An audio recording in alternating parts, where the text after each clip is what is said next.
The scene of the burning bush began in the ordinary, a desert brush fire. Moses does not see a blazing miracle on the side of the road. Instead, something in the ordinary draws him to take a second look.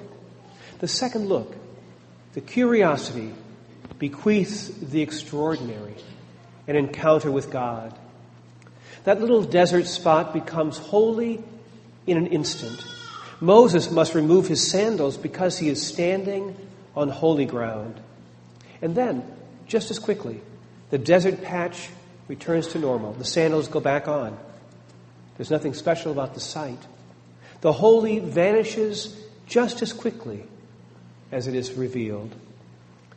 And then the Lord said to Moses, I've observed the misery of my people who are in Egypt. I've heard their cry on account of their taskmasters. Indeed, I know their sufferings, and I have come down to deliver them from the Egyptians.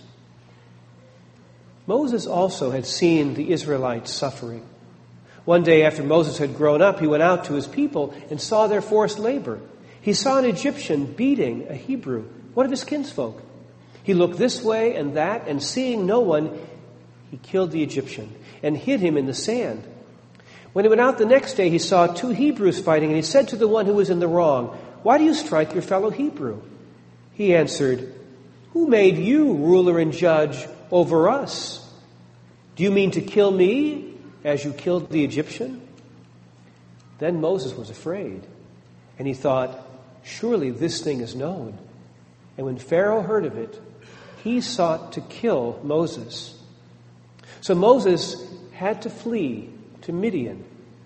And it is there that God first speaks to Moses.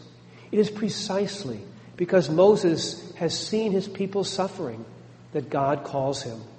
His awareness of the injustice that his own people are experiencing make him ready to take up a new stage in his life. We like to think that it's our successes and strengths that give us character and shape our lives. James Hillman suggests that depth comes out of our inferiorities and failures, and this gives us character. Our scars, he says, are like huge stones in a riverbed. They may do nothing but stay still and hold their ground. But the river has to take them into account and alter its flow because of them. It's precisely this which gives a river and a face character.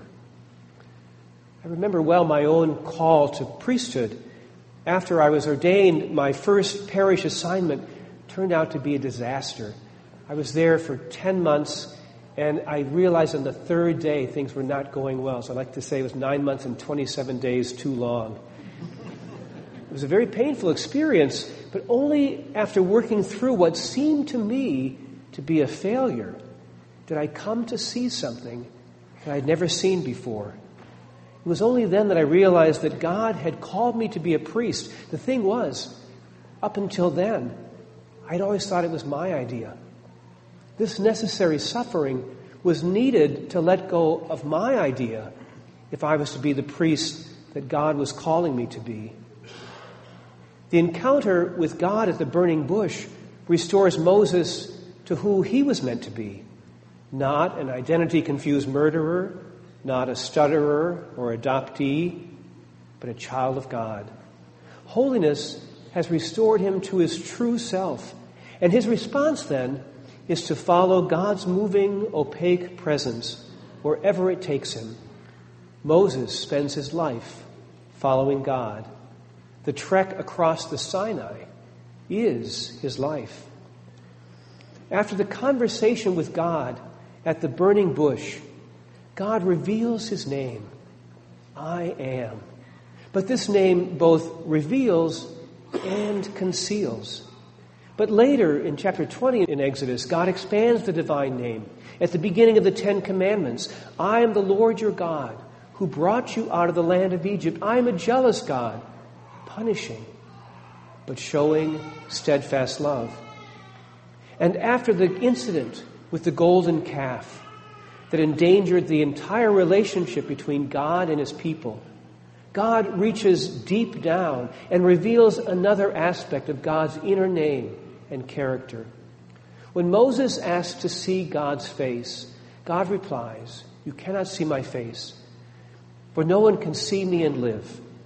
But you go and hide in the cleft of the rock, and I will pass by. And as I pass by, I'm going to put my hand over your eyes, so you cannot see my face. But after I have passed by, I'll remove my hand. You can see my back." And so it was here, hiding in the cleft of the rock, that Moses experiences the most dramatic revelation of God's name. In a repetition, but also an inversion of God's earlier name, God's character is no longer, first of all, jealous and punishing.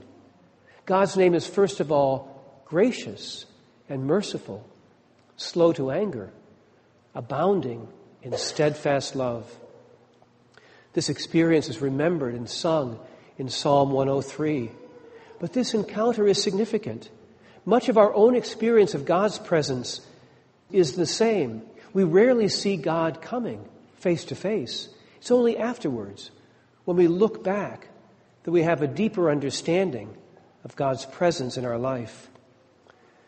This deeper name of God invites us to look back and reconsider the idea that God is a God of judgment and punishment. Amy Jill Levine is a Jewish biblical scholar who specializes in New Testament studies. She takes us back to the book of Genesis. After being created in the image of God, before "thou shalt not," God says, "Be fruitful, multiply, fill the earth." Be fruitful. But there is more here. Fill the earth. How will God get us out of the garden and into the world? Perhaps the tree was there, knowing we could not resist, in order to get us out into the world where we belong, bringing God's fruitfulness into creation. In that light, what looks like punishment is God training us to follow, reteaching us how to see, so that we might remember who we are. So Jesus, too, is quick to point out that God is no more responsible for the tragedy about the Galileans whose blood Pilate mixed with their sacrifice than the people in Jerusalem who had a tower fall on them. This thinking enables stagnation and a refusal to search for the real causes of such things. Unless we change our minds and hearts, our desire and imagination, which is what repentance means, then we will remain within exactly the same enclosed world as those comforted by its deathly familiarity. The master, who wishes to foreclose the entire operation by cutting down the tree, cannot be God, although our terrified imaginations think of God as the one foreclosing. In fact, foreclosing is directly against God's law, and thus God's imagination. In Leviticus 25, we read, "No fruit can be harvested for 3 years. Even in the 4th year, only first fruits, not profits, are available." The owner of the vineyard is more like the predatory, toxic mortgage brokers peddling subprime loans. It's the gardener who knows our very nature, deep down in our roots, who remembers that we are dust, human from the humus, reconnecting us to holy ground, to the earth. The gardener reminds us that all the stuff of life, even manure, is important for our growth and fruitfulness. The poet Galway Kinnell imagines this: "For everything flowers from within of self-blessing, though sometimes it is necessary to reteach a thing its loveliness, to put a hand on the brow of the flower and retell it in words and in touch. It is lovely, until it flowers again from within of self-blessing." You know that Pope Francis just returned from his pastoral visit to Mexico at the beginning of Lent. On the plane back, when he has an interview with reporters, one of the reporters said to the Pope that Donald Trump had called the Pope a political animal and a pawn of the Mexican government. He wanted to know what the Pope thought about Trump's plan to deport 11 million undocumented immigrants and build a wall between the United States and Mexico. You know, the Pope is known by many titles, but one of his titles is Pontiff, which means bridge builder. So instead of building walls, he builds bridges. He went to visit the people of God in Mexico because he had heard of their suffering. He went to the places of poverty.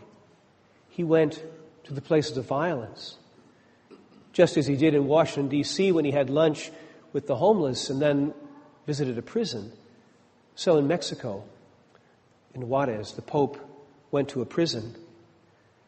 He went to put a hand on the brow of the flower and retell it in words and in touch. It is lovely. Like the gardener, the Pope reminds us that God is an ever-present I am, present even in our failures and sinfulness. He keeps telling us this until we flower again from within of self-blessing.